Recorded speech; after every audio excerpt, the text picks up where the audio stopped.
So now, just as a symptom of what's happening with Star Trek, just so you know, I mean, you may be surprised by this. Everybody, hold on to your seats. If you're not sitting, sit down. This is going to shock you all. But the Las Vegas Star Trek Con for 2020 has been canceled. Shocker. But in Las Vegas? Yeah, in Las Vegas. I figured the heat out there would have gotten rid of the beer bug, right? Yeah. No, I don't know. Well, but here's the interesting thing, though. Unlike all the other cons that have been canceled or gone virtual or whatever, there's an added element to the Star Trek one. Okay. Oh, I'm falling derelict in my duties. I haven't dropped my my sourcing for you guys. I always encourage people to take a look at the articles that we're talking about. And this one is not even an article. I am linking directly to the landing page for Creation, for the convention company. Their what do you call it? Their statement. In fact, you know what? Let me take a look at this real quick. I'm going to call this up and read off a portion of it to you, because it is. So here's the official line. Dear fellow Star Trek fans, during this pandemic crisis, Creation Entertainment remains steadfast in keeping the health and safety of our attendees, celebrities, and staff at our top priority. While we had hoped to present our official Star Trek convention on December 9th through the 13th of 2020, due to ongoing local, federal, and international protocols, we are unable to do so. We will be next returning again to our traditional our traditional time of year, and we'll be back in Vegas on a new date, August 11th through the 15th, 2021, at the Rio All-Suite Resort Hotel and Casino, and its beautiful state-of-the-art convention center. The year 2021 marks the 50th anniversary of Creation Entertainment and the 55th anniversary of Star Trek, and the 20th anniversary of our convention in Las Vegas and Gene Roddenberry's 100th birthday year. It's the perfect time to celebrate, and no city is better than Las Vegas to do just that. Well, that's some pretty good spin. That's not so bad. We are renaming the convention. This is the important point. Listen very carefully, everyone. We are renaming the convention Creation Entertainment Presents the 55-Year Mission Tour. Let's stop there for a second, people. What's missing? Star Trek? There is no mention of Star Trek. They should have called it Shut Up Wesley Convention. I'm going to get to that. There's a reason that they're not mentioning Star Trek. Okay. Actually, okay. I'm going to drop down cosplays, prizes galore. It's going to be a hot time of the old times tonight. We'll immerse our attendees in the positive and loving atmosphere with thousands of other fans as we all celebrate Gene Roddenberry's legacy. CBS is not an official partner of this event. Boom. Put those two things together. The name, not mentioning Star Trek, and CBS is not an official partner of this event. That's the added benefit here, people. Creation is no longer a licensee of CBS Paramount, and it does not have exclusive rights on Star Trek. Star Trek is moving to a different convention company next year. So yes, all that CV stuff is true, and yes, all those concerns are true, and it probably would have been canceled anyway. But they also lost the license, so they couldn't do the official Star Trek convention this year. How's that? And I'm not taking that from anywhere but Creation's webpage. How did they lose the license, though? You're asking me now to speculate on what's going on. So we don't know. Okay. I'm giving you the facts. Yes. I don't know, but I don't know. There's a couple of things that I can say, and you can draw your own conclusions from them. I know that Creation has kind of screwed up in the past couple of years and really pissed off a lot of people. But what it comes down to is I don't think that CBS is real happy with the way the convention has been going for a number of reasons. I think that big conventions overall have been struggling in a lot of areas. and CV really this year has brought it to a head.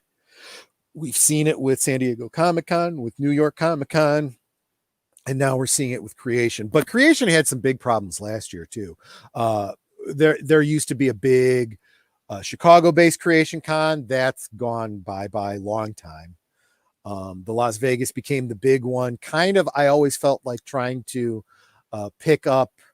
It started out in Las Vegas because of the Star Trek experience, but that went away. So now it's just Legacy that has even been happening in Las Vegas.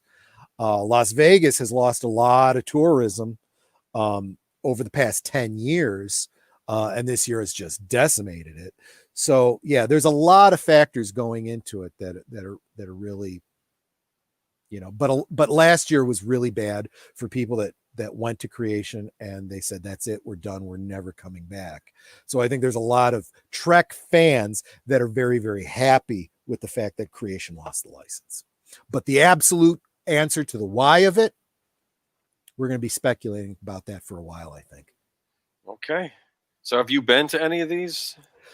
Actually, yeah, funny that you mentioned that. Nanette and I actually met at a Creation convention here in Chicago many years ago. Okay. Yeah, cool. That was how we met. So, I mean, I do have that positive aspect to say about it. I joined all of the Star Trek related fan groups through Creation, including the current Klingon groups that I'm in. So there's something to be said for that. Not that they were directly affiliated with Creation. They just happen to have been at those conventions recruiting, and that's how I met them. Yeah, Creation used to be before they were officially licensing with Paramount and CBS. They were the fan con that everyone went to. So Creation was my first con. It was my first Trek con. But then I did not go to, because let's face it, flying out to Las Vegas is just freaking expensive. It's why I've never gone to San Diego Comic-Con too. And so although Nanette and I did go to the Star Trek experience, we went the week before the convention, and so we didn't actually go to the convention, and we didn't feel like we missed anything because it was really the Star Trek experience that was the experience, not the convention. I said, we got the convention at home that we can go to, and we got the Star Trek experience in Las Vegas that we can go to whenever we want, as long as it existed. Now we can't anymore, and all we have is our fond memories. Well, I guess they can't do an online convention. You wouldn't want Creation to, because they weren't doing a very good in person convention, and the bigger conventions haven't been able to figure out the right formula to do an online convention. So, but yeah, that's the other thing too. They couldn't do an online convention under the current license because they lost the license, so they're really having to re-scramble. So yeah, that's what's going on with so that's a big hit to Star Trek overall.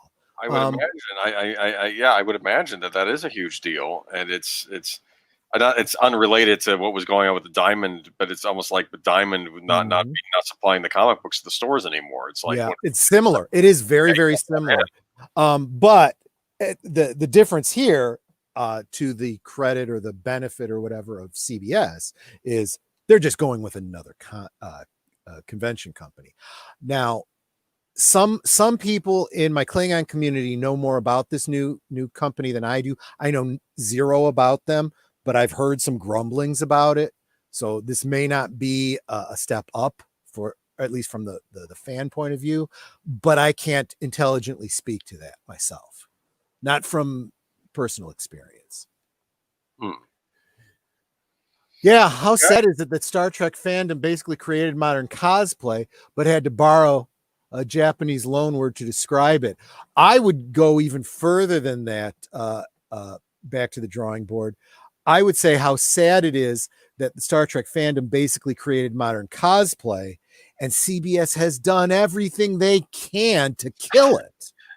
And I don't mean, and yeah, you let, and rightly so, but I think you're getting funny, the wrong joke from just, me. no, I don't think it's funny. I'm just laughing at It's, just the horror of it, I guess. I don't know. there has been for the longest time, and anybody who's involved in any kind of cosplay knows this. If you create a costume, okay, it's for yourself, for your own personal use, and nobody can say boo about it. I made some clothes and I'm going out in public in it. You don't like it, too darn bad. You know, just like when I'm sitting at my D&D table and I call my halflings hobbits. Wizards of the Coast can't come in and sue me, or actually J.R. Tolkien's estate can't come in and sue me. You know, it's, you know, that's not how these things work. You don't own what goes on in my head or what goes on my body. But Star Trek conventions were actually actively trying to push, you can't come in here wearing costumes that aren't officially licensed products. That's terrible. Oh, and the Klingon community flew into a rage. And I very calmly said in my Klingon community, I said, guys, calm down. Here's what you do when you go to a convention dressed as a Klingon. If anyone stops you and says to you that you're wearing unlicensed costumes, you can't come in here with that, you say to them, okay, fine. You point me to the vendor that is selling the officially licensed Klingon uniform, and I will buy it right now. Done. And of course, there you go. No one's selling it. Exactly, because it's never been licensed. They don't have the licenses out there. So it's like, until you have officially sanctioned Klingon forehead kits, which haven't been around since the 80s, until you actually have Klingon armor, you know, that for sale, which they never did, unless you have officially licensed Federation uniforms, which they no longer do since Anovos went bankrupt.